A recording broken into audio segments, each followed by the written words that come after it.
Good evening, YouTube. This fan just got going. I let the stove go out the last couple of days because we've had spring, but we're back to stove burning weather. And yeah, this little cocoon fan that they advertise so often on YouTube, it started by itself, and it's really the video doesn't do it justice. It looks like it's turning very slowly, but actually it's turning very fast. Fast enough I can't see it with the naked eye. I can't see the blades turn. It's very fast. But I'm thinking I'll just turn that over and have it blow right here in this stack. Although this stack is very, very dry. But yeah, fan can't hurt, and it's got to go blow somewhere, so it might as well blow on that stack. Yeah, I want to talk to you a little bit tonight about the position here. I'm kind of at a standstill. I can't really do what I do until I get somebody to stay here. I need somebody here when I go on trips. I just had to turn down a trip to Wisconsin today because I had nobody to stay and take care of the cats and take care of the wood stove. I really need somebody here. I talked at length with one of the Amishmen today who talked to Rob and Sandra, and I guess one of their reasons for leaving was that they felt like they had to do all the work. Well, the arrangement with them was they could live here for free if they're willing to work for their rent, and they didn't do all the work around here. I think I pull my share. And part of what I do is I go off on runs to make money so that we've got money to buy stuff, stuff above and beyond what the landowner is willing to pay for. If you come here, yes, there will be work to be divvied up, and when I go, you will be responsible for keeping whatever we've got going. And if that's the wood stove and the cats, or if that's chicken tractors, pigs, milking twice a day, whatever else we might have going.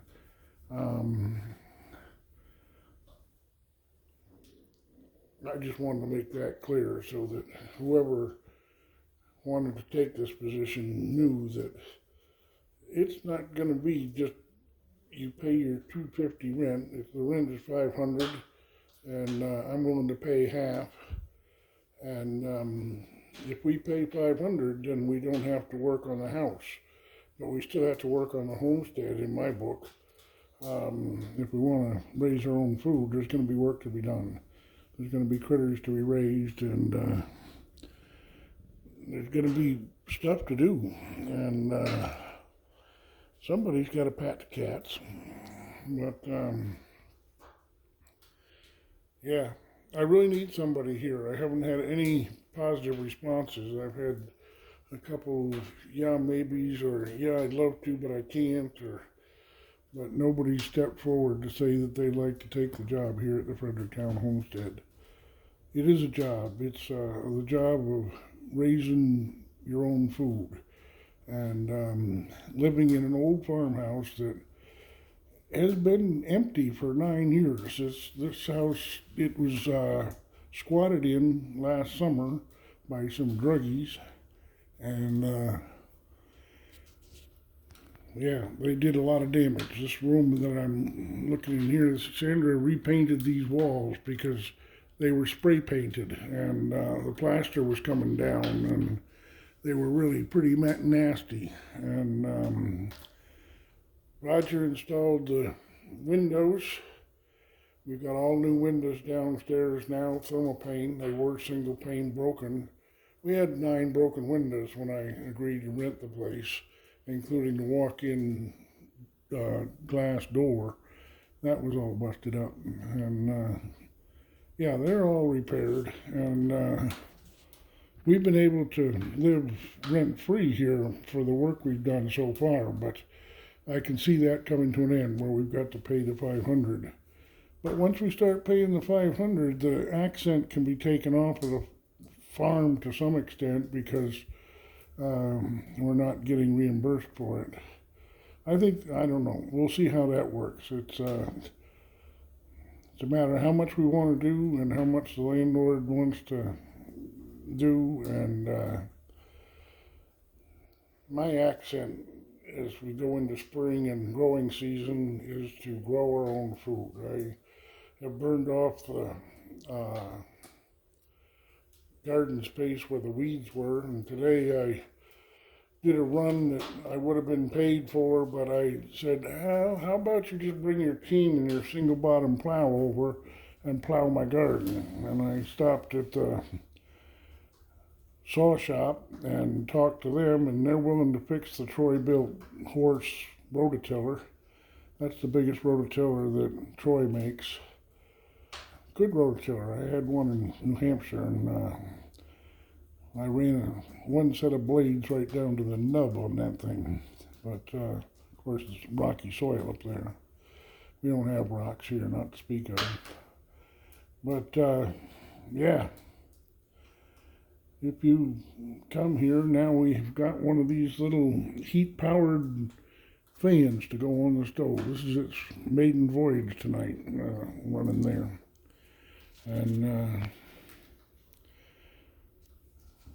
I'm looking for a couple or a family. I don't know how kids would do here. That's kind of depends on you and the kids. And the Amish all have a lot of kids. I don't know. But we got a big place here, big acreage. We got as much land as we can use. We got a barn. We got a Quonset hut shop. I just had my cottonwood studs delivered today. I arranged to have about half a pallet of 2x4s made out of cottonwood. I call them cottonwood studs. They can be used around here. They're as long as they're kept dry, these cottonwood studs can be very good as full dimension 2x4s. They're about 8 feet long and could come in very handy. I had them brought to the farm today from the mill. They've been sitting down at the mill for a couple of weeks and trying to figure out how to get them down here. Well, I did another run for the same mill owner, and when I went to talk to him today, I said, yeah, for that extra little bit, how about you just get them down to the farm? And they were down here within an hour, stacked nicely in the Quonset hut inside, out of the weather. I love working with the Amish. I work with them most always. And you will too. You'll find that we're right in the middle of the community here, and they're going to want you to drive them around at times for money, and they'll invite you to dinner. Sandra went to dinner Sandra and Roger went a couple different places to dinner at Amish homes while they were here. And yeah, we're right in the middle of the community, and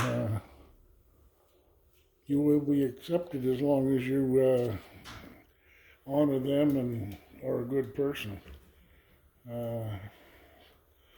I see in my picture here, I see this monstrosity. That's one thing that, see, I can't get that out to the Quonset hut. That piece of furniture right there, that big TV console thing, that has to go out to the Quonset hut.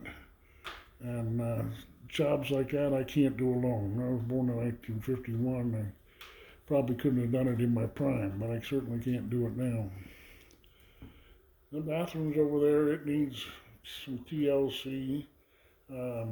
We got it clean, we got it functional.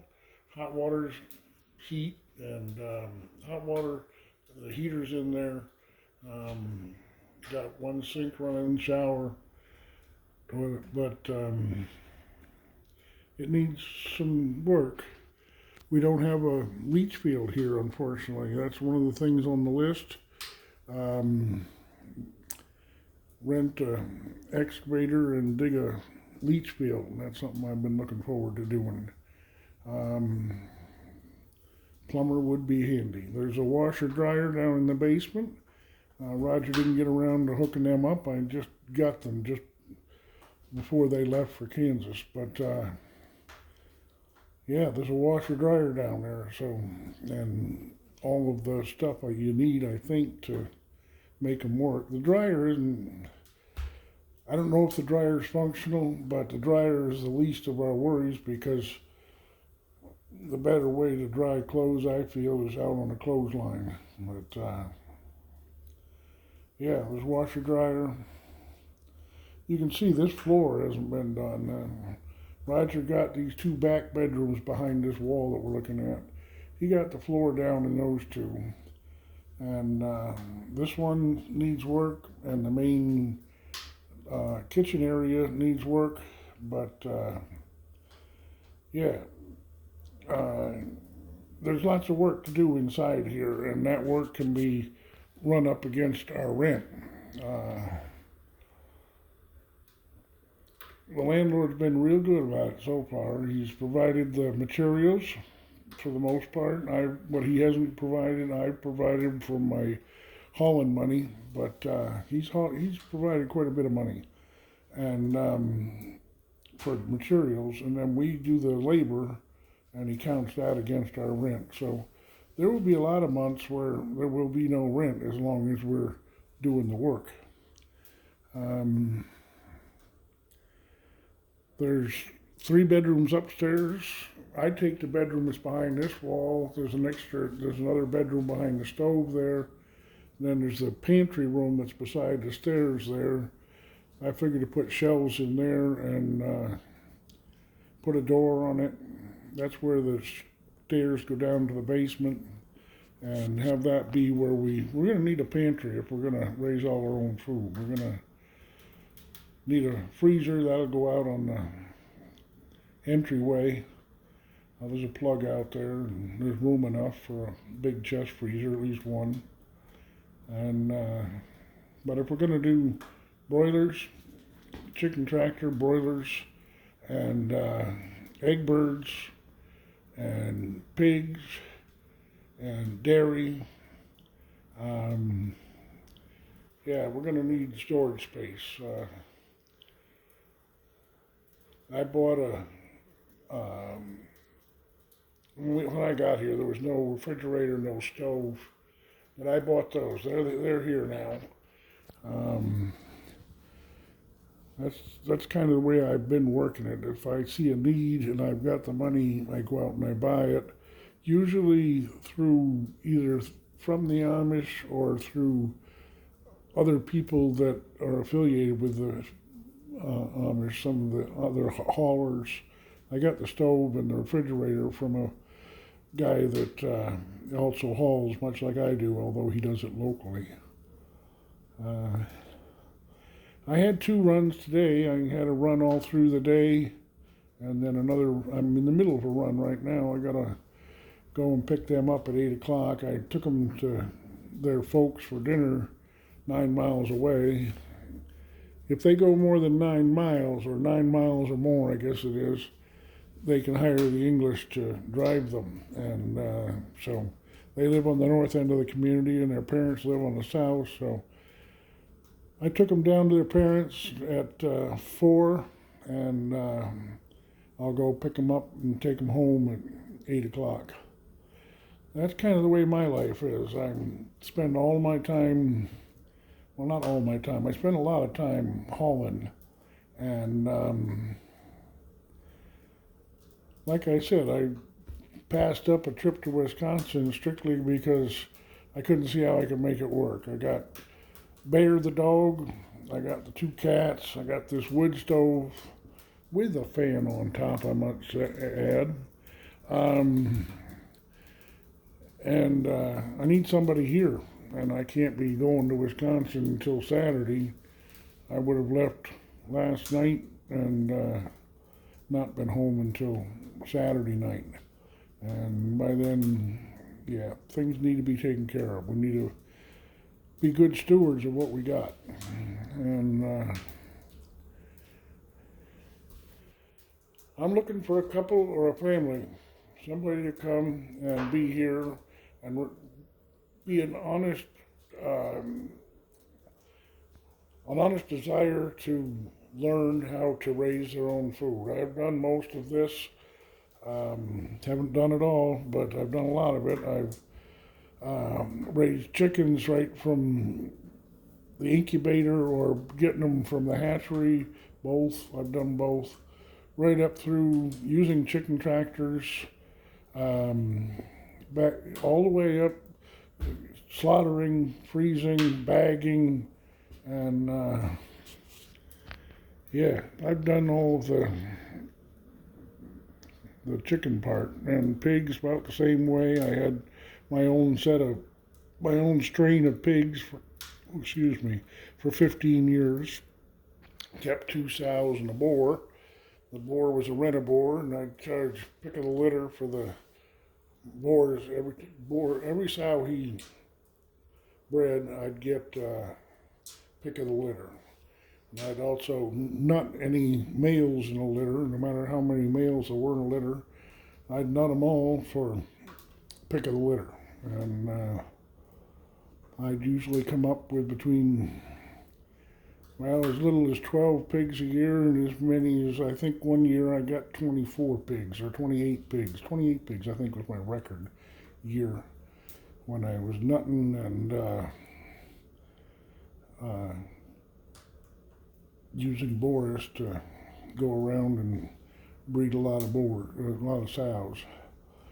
I'm not going to do rent-a-boar now because I don't have the right conveyance, the right pickup for it. It takes, you have to be able to haul them from place to place. And plus, I'm not in New Hampshire anymore. I'm in Ohio, and we don't have the small farm. There was a lot of people homesteading in New Hampshire when I was up there. There was a lot of people. That's the way I learned. That's where I learned to homestead before the word homestead existed. We call it family farming up there. But now we're calling it homesteading, and everybody understands what we're talking about when we say homesteading. Homesteading, to me, is raising your own food in a sustainable manner, using as many organic principles as possible, and adding value to the land as you use it.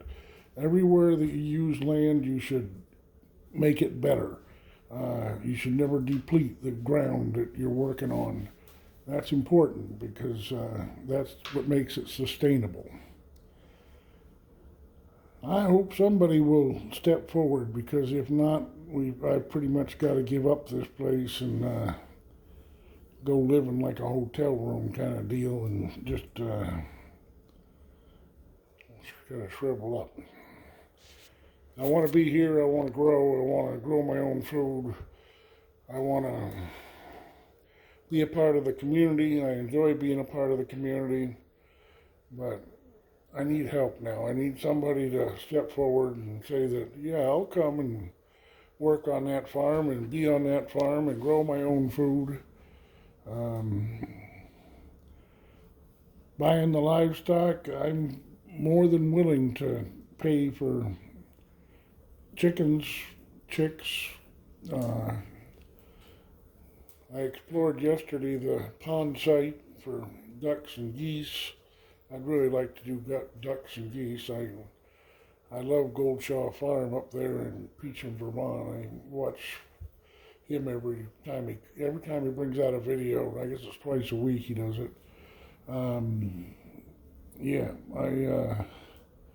He's got a livestock guardian dog, and so do I now with Bear. And as soon as somebody steps forward and accepts the position, we'll be getting sheep so that Bear can start his vocation as a yard livestock guardian dog. Yeah, contact me, jbthemilker@gmail.com. It's a good way to get a hold of me, or leave a message on here, or Facebook. I'm active on Facebook as JB Brown, capital J, small b, Brown, and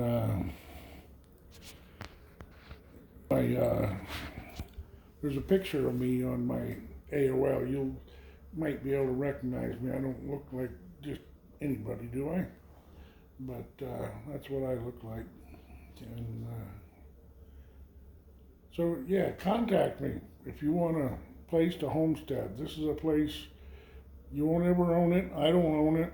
You won't ever own it. I won't ever own it.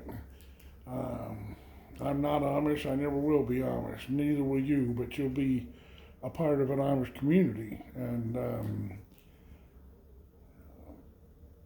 it's a wholesome feeling to be greeted by all the Amish. They all know who you are, what you do, what you've done.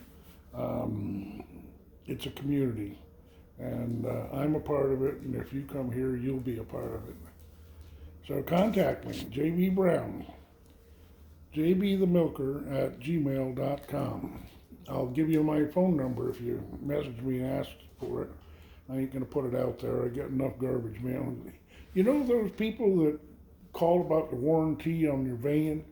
I had a van, 3 vans back. I've now done 1.4 million miles hauling the Amish, and I've had 3 vans. My first van, they keep calling me on the extended warranty. They called me 3 times today. That was my last call. They say, this is a final warning.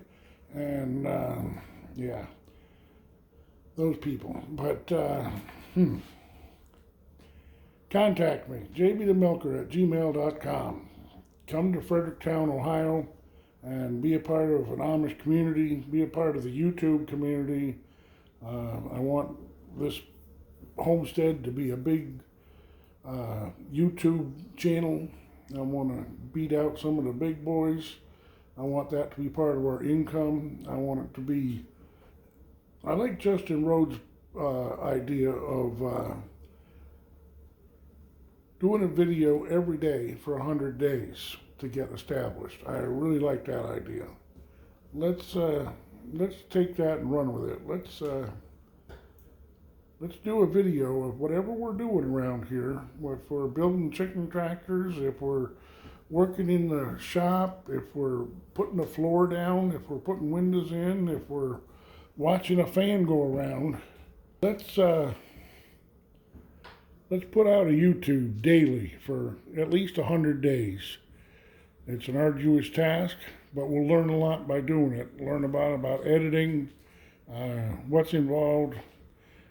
I just have learned how to post a video actually in the last couple of days, couple of nights actually. I stay up late at night when I should be sleeping, and I study YouTube. I search for YouTube tutorials on how to post a YouTube video, and so that's how I got so I can do it. Roger used to do it when he was here, but he's gone now. So yeah, there's a lot to learn, and there's a lot to do.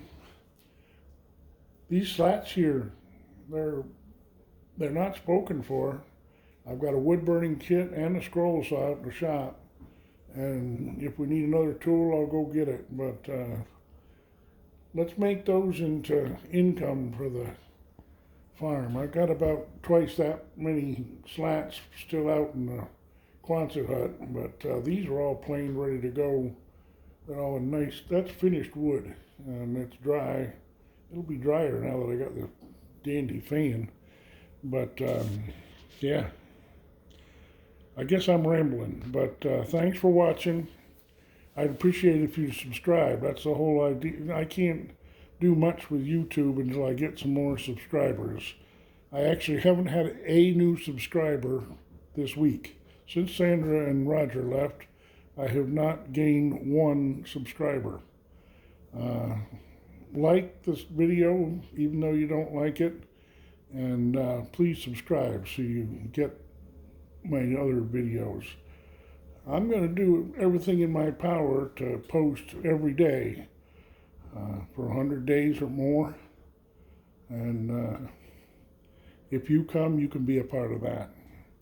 jbthemilker@gmail.com. I hope you got one of these little fans. They sure are neat. God bless. Have a good night. I gotta post this on YouTube.